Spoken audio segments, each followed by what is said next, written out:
It was a beautiful night on the island of Sodor. The day's work was done, and the engines puffed safely home. Thomas, Whispered Percy. will you tell us the end of the story? You mean the one about Duke, the lost engine? Exactly. Said Henry. But please remind us of the story so far. So Thomas began, and here is the rest of the story he told. Duke was old and lived with two young engines called Stuart and Falcon. They teased Duke and called him Grandpuff, but they were happy together.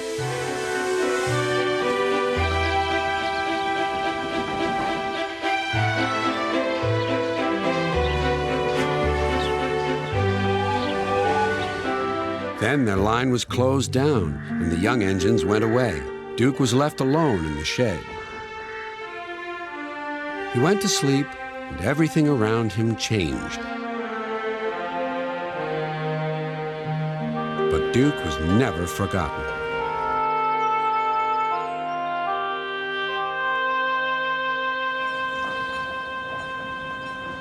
Years went by until one day not long ago, visitors came to see Sir Topham Hatt. "We want to find Duke," they said, "and make him happy again." Maps lay everywhere.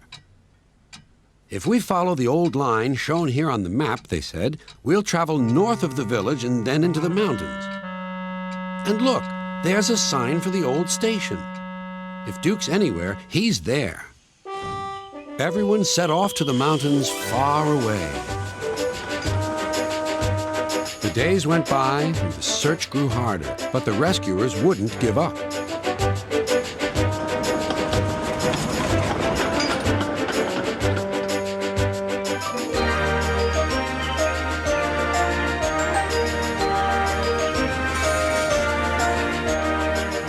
"Let's go this way," they said.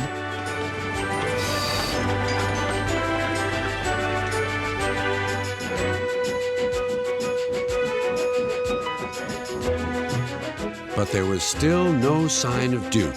"He's here somewhere," they said.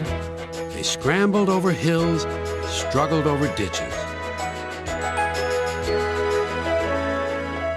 At last their search ended, quite by accident.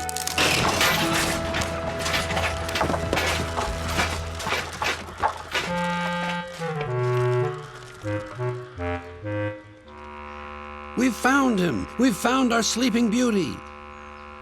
Excuse me, inquired Duke. are you a vandal? Driver told me vandals break and smash things. "Bless you, no," laughed the rescuers. "We've dropped in because we couldn't find your door. Falcon and Stuart will be pleased to see you." So they did remember, sighed Duke happily. Then they all set off for Duke's new home.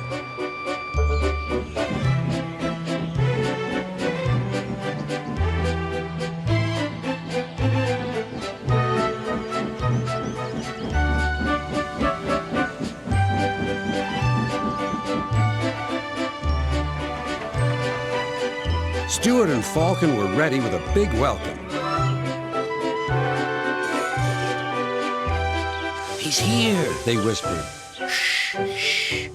You woke me up," grumbled Duke. "In my young days, engines were..." "Seen and not heard, Grandpuff. We know. We'll all be back to work tomorrow. We're glad you've come back. We can keep you in order now." "Keep me in order? Be off with you, impudent scallywags." But Duke's old eyes twinkled, and for the first time in years, he smiled as he dozed in the sun. And that, said Thomas, is the whole story. Did you like it? "Yes, indeed," agreed the engines, "especially the happy ending." And soon, they were all asleep, too.